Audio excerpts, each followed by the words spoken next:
సురాసురుల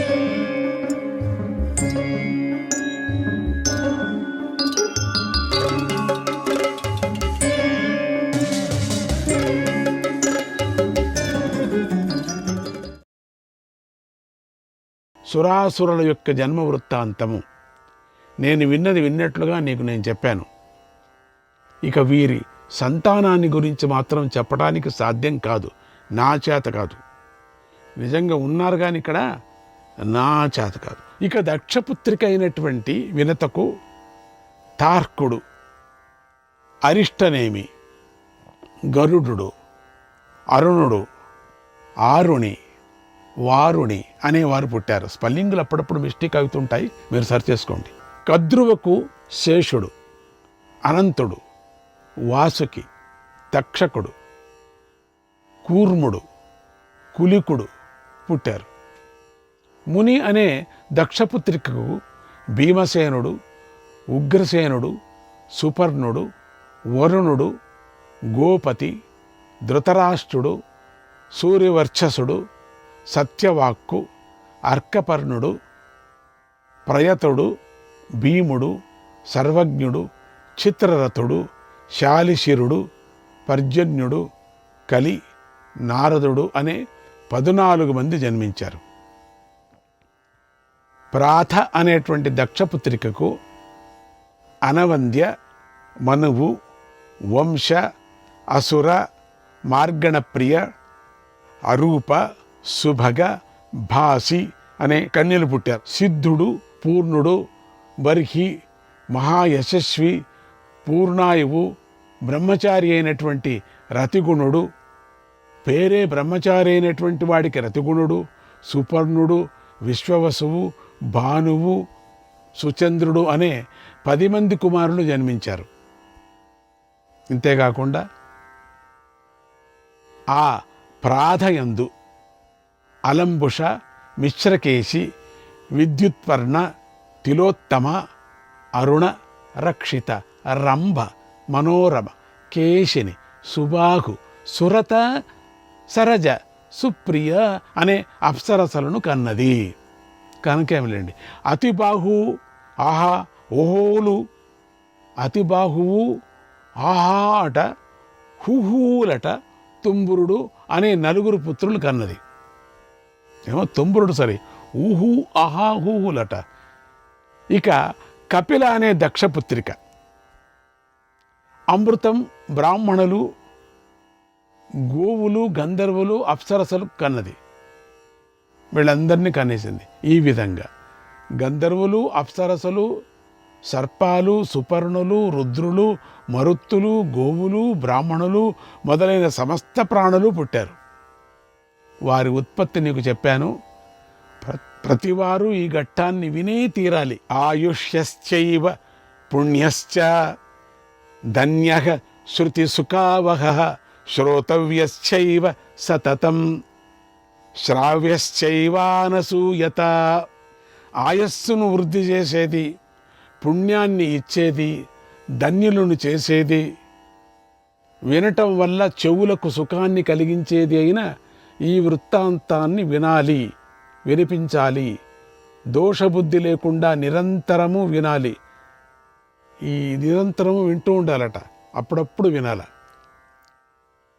ఇమం తు వంశం నియమేన యః పఠేత్ మహాత్మనాం బ్రాహ్మణ దేవ సన్నిధౌ అపత్యలాభాం లభతే సపుష్కలం శ్రియం యశః ప్రేత్య చ శోభనాం గతిం. ఈ మహాత్ముల వంశోత్పత్తి గురించి బ్రాహ్మణ దేవ సన్నిధిలో చదివిన వారు సంతానాన్ని, పుష్కలమైన ధనాన్ని పొందుతారు. సంతానముండని పుష్కలమైన ధనం కావాల చాలామందికి. మరణానంతరము ఇది కావాల. మంచి ఉత్తమమైనటువంటి గతిని పొందుతారు. శ్రీకృష్ణాయ పరమాత్మనే నమః. వైశంపాయనుడు జనమేజయుడితో ఇలా చెప్పాడు: ఓ రాజా, బ్రహ్మమానస పుత్రులైన 6 మహర్షుల గురించి నీకు తెలుసు. వారిలో స్థాణువు అనే మహర్షికి మృగవ్యాధుడు, సర్పుడు, నివృతి, అజైకపాదుడు, అహిర్బూద్ధికుడు, పినాకి, దహనుడు, ఈశ్వరుడు, కపాలి, స్థాణువు, భవుడు అనే 11 మంది కుమారులు, 11 రుద్రులు. బ్రహ్మమానస పుత్రులలో అంగీరసుడికి బృహస్పతి, ఉతత్యుడు, సంవర్తకుడు అనే 3 కొడుకులు పుట్టారు. తర్వాత బ్రహ్మదేవుడి మానసపుత్రుడైన అత్రి మహర్షికి ఎంతోమంది పుత్రులు ఉన్నారు. వారందరూ మహర్షులు, గొప్పవారు. ఇక పులస్య మహర్షికి రాక్షసులు, వానరులు, కిన్నరులు, యక్షులు పుత్రులుగా పుట్టారు. పులహుడికి శరభాలు, సింహాలు, కింపురుషులు, వ్యాఘ్రాలు, ఎలుగుబంట్లు, తోడేళ్లు పుట్టాయి. క్రతువు అనే మహర్షికి క్రతువుతో యజ్ఞంతో సమానమైన పవిత్రులు, సూర్యుడితో పాటు సంచరించేవారు అయిన వాలకిల్యులనే మహర్షులు కూడా జన్మించారు. బ్రహ్మదేవుడి కుడి చేతి బొటన వ్రేలి నుండి దక్షుడు పుట్టాడు. ఎడమ చేతి వ్రేలి నుండి పుట్టిన కన్య దక్షుడికి భార్య అయ్యింది. వారికి 50 మంది కన్యలు పుట్టారు. పుత్రులు లేని దక్షుడు వారినందరినీ ఎంతో ప్రేమతో పెంచాడు. వారిలో 10 మంది కన్యలను ధర్ముడికి ఇచ్చాడు. 27 కన్యలను చంద్రుడికి ఇచ్చాడు. 13 కన్యలను కశ్యపుడికి ఇచ్చారు. కీర్తి, లక్ష్మి, ధృతి, మేధ, పుష్టి, శ్రద్ధ, క్రియ, బుద్ధి, లజ్జ, మతి అనే 10 మంది ధర్ముడి భార్యలు. వీరిని ధర్మానికి ద్వారాలుగా బ్రహ్మదేవుడు నియమించాడు. తర్వాత 27 మంది చంద్రుడి భార్యలు కాలాన్ని నడిపించటానికై నియమించబడ్డారు. లోకయాత్ర సాగటం కోసం వీరు నక్షత్రాల పేర్లతో పిలువబడ్డారు. ధర్మదేవుడు బ్రహ్మదేవుడి వక్షస్థలం నుండి పుట్టడం వల్ల బ్రహ్మపుత్రుడిగా నిలబడ్డాడు, అంటే పిలువబడ్డాడు బ్రహ్మపుత్రుడిగా. ఆ ధర్ముడికి ధరుడు, ధ్రువుడు, సోముడు, హవస్సు, అనిలుడు, అనలుడు, ప్రత్యుషుడు, ప్రభాసుడు అనే అష్టవసువులు పుత్రులుగా పుట్టారు. ధర్ముడికి దశకన్యలు కాకుండా ఇంకా కొంతమంది ఇతర కన్యలతో కూడా పెళ్లి జరిగింది. ఆ ప్రకారంగా ధూమ్ర అనే ఆమెకు ధరుడు, ధ్రువుడు పుట్టారు. మనస్వికి చంద్రుడు పుట్టాడు. శ్వాసకు శ్వాసనుడు కలిగాడు. రతకు అహుడు, శాండిల్యకు హుతాశనుడు, ప్రభాతకు ప్రత్యూషుడు జన్మించారు. వీరికి కలిగిన పుత్రుల్లో ధరుడికి ద్రవిణుడు, హుతవహ్యహుడు పుట్టారు. అంటే ధ్రువుడికి కాలుడు పుట్టారు. ధర్ముడి పుత్రుడైనటువంటి సోముడికి మనోహరకు వర్చునుడైనటువంటి పుత్రుడు కలిగాడు. అతడి వల్లే మానవులు తేజస్సు, కాంతి, పరాక్రమాలు కలవారవుతున్నారు. ఇంకా మనోహరకు శిరుడు, ప్రాణుడు, రమణుడు అనే 3 పుత్రులు కలిగారు. ధర్ముడి పుత్రుడైనటువంటి అహస్సుకు జ్యోతిష్సు, శముడు, శాంతుడు, ముని అనే 4 కుమారులు జన్మించారు.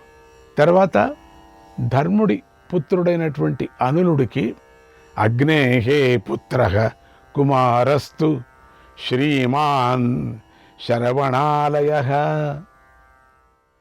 రెల్లుగడ్డిలో నివసించే శ్రీమంతుడైన స్కందుడు జన్మించాడు.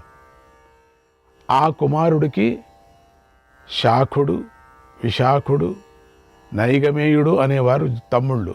6 కృత్తికలు ఆదరించటం చేత కుమారుడిని కార్తికేయుడు అని కూడా అంటారు.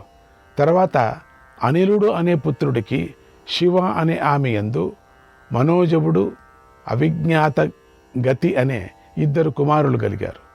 ధర్ముడి పుత్రుడైనటువంటి ప్రత్యూషుడికి దేవలుడు పుట్టాడు. ఇతడికి 2 కొడుకులు కలిగారు. బృహస్పతికి ఒక సోదరి ఉంది, ఆమె యోగిని.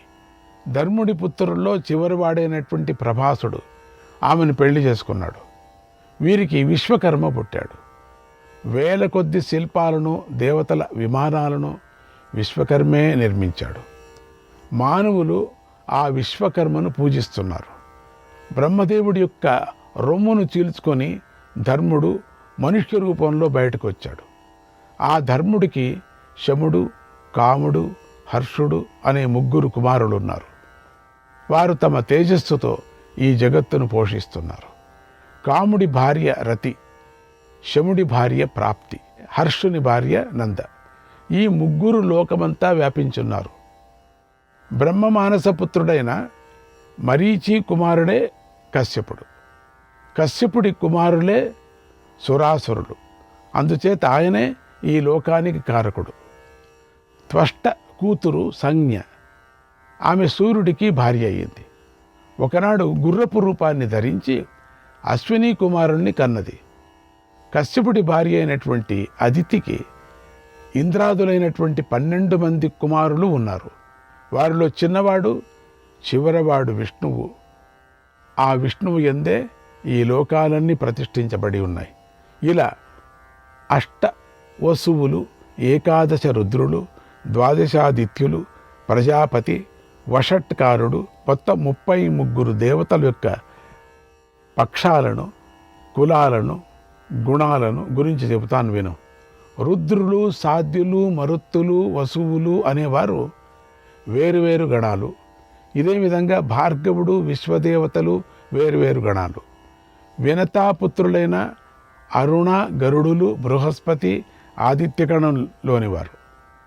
అశ్వినులు సర్వౌషధాలు, పశువులు గుహ్యక పక్షంలోనివారు. ఓ రాజా, ఈ దేవగణాలను గురించి కూడా నీకు క్రమంగా వివరిస్తాను విను.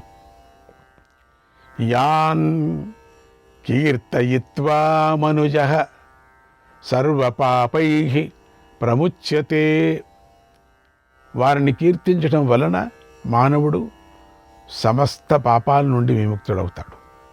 బ్రహ్మదేవుడు హృదయం నుండి భృగు మహర్షి ప్రకటమయ్యాడు. ఆ భృగు కుమారుడు కవి, ఆ కవి కుమారుడు శుక్రుడు.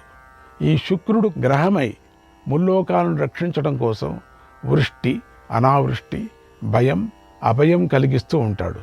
బ్రహ్మదేవుడి ప్రేరణతో శుక్రుడు సమస్త లోకాలను సంచరిస్తూ ఉంటాడు. శుక్రుడు యోగ బలం గలవాడు, మేధావి, దైత్యులకు గురువు. బృహస్పతి రూపంలో అతడే దేవతలకు గురువయ్యాడు. ఇలా శుక్రుడు బ్రహ్మదేవుడి చేత లోకరక్షణార్థమే నియమించబడగా భృగు మహర్షి మరొక ఉత్తముడైన పుత్రుణ్ణి కన్నాడు. అతడే చ్యవ్యనుడు. ఆ ధర్మాత్ముడు తల్లిని కష్టాల నుండి విముక్తి చేయటానికై రోషంతో గర్భం నుండి బయటకు వచ్చాడు. అందుకే అతడికి చ్యవ్యనుడు అని పేరు వచ్చింది. ఆ చ్యవ్యనుడికి మనువు కూతురైన ఆరుషి అనే ఆమె భార్య అయింది. ఆమె తొడ నుండి ఔర్వుడు పుట్టాడు. ఉరువు నుంచి పుట్టినందుకు అతడికి ఔర్వుడనే పేరు వచ్చింది. అతడి కుమారుడు రుచీకుడు. అతడికి జమదగ్ని పుట్టాడు. ఆ జమదగ్నికి 4 కుమారులు. వారిలో అందరికంటే చిన్నవాడు పరశురాముడు. అతడు క్షత్రియులను అంతం చేశాడు. జితేంద్రియుడు. ఔర్వమునికి జమదగ్నితో పాటు 100 మంది కుమారులున్నారు. వారికి 1000 మంది పుత్రులు కలిగారు. ఇలా భృగు వంశం భూమండలమంతా వ్యాపించింది. బ్రహ్మదేవుడికి దాత, విధాత అనే 2 పుత్రులున్నారు. వీరి వల్లనే లోకంలో ప్రాణులు పుట్టుక, ధారణ, పోషణ జరుగుతోంది. వీరు మనువులతో కలిసి ఉంటారు. వీరి సోదరి లక్ష్మి. ఆకాశంలో సంచరించే తురగలు ఆమెకు మానసపుత్రులు. వరుణుడికి జ్యేష్ఠ అనే భార్య యందు బలుడు అనే కుమారుడు, సుర అనే కుమార్తె కలిగారు. ఒకనాడు క్షామంతో ప్రజలు ఒకరినొకరు పీక్కొని తినే పరిస్థితి ఏర్పడినప్పుడు సర్వప్రాణులను నాశనం చేసే అధర్ముడు పుట్టాడు. ఆ అధర్ముడికి నివృత్తి యందు నైరుతులనే రాక్షసులు పుట్టారు. భయం, మహాభయం, మృత్యువు అని వారి పేర్లు. మృత్యువు ప్రాణాలను అంతం చేస్తాడు. అతడికి భార్య పుత్రులు లేరు. త్రామ అనే ఆమె కాకి, శ్యేని, భాసి, ధృతరాష్ట్ర, శుకి అనే 5 కన్యలను కన్నది. కాకి గుడ్లగూబలను, శ్యోని డేగలను, బాసి మృగాలను, గ్రద్దలను కన్నది. ధృతరాష్ట్రి హంసలను, కలహంసలను, చక్రవాకాలను కన్నది. శుకి శుకాలను అంటే చిలుకలను జన్మనిచ్చింది. క్రోధవశ అనే ఆమె మురుగి, మురుగమంద, హరిభద్ర, మనస్విని, మాతంగి, శార్దూలి, శ్వేత, సురభి, సురస అనే 9 మంది కూతుళ్లను జన్మనిచ్చింది. వారిలో మురుగి సంతానం మృగాలు, మృగమంద సంతానం ఎలుగుబండ్లు, చమరి మృగాలు. భద్రమానస్విని అనే ఆమెకు ఐరావతం అనే ఏనుగు పుట్టింది. హరి అనే ఆమెకు గుర్రాలు, వానరాలు, కోతులు పుట్టాయి. శార్దూలి అనే ఆమెకు సింహాలు, అన్ని రకాల పులులు, పెద్ద జంతువులు పుట్టాయి. మాతంగ్ అనే ఆమెకు ఏనుగులు, శ్వేతకు తెల్లని దిగ్గజాలు, సురభికి రోహిణి, గంధర్వి అనే 2 కూతుళ్ళు పుట్టారు. శ్రీకృష్ణాయ పరమాత్మనే నమః.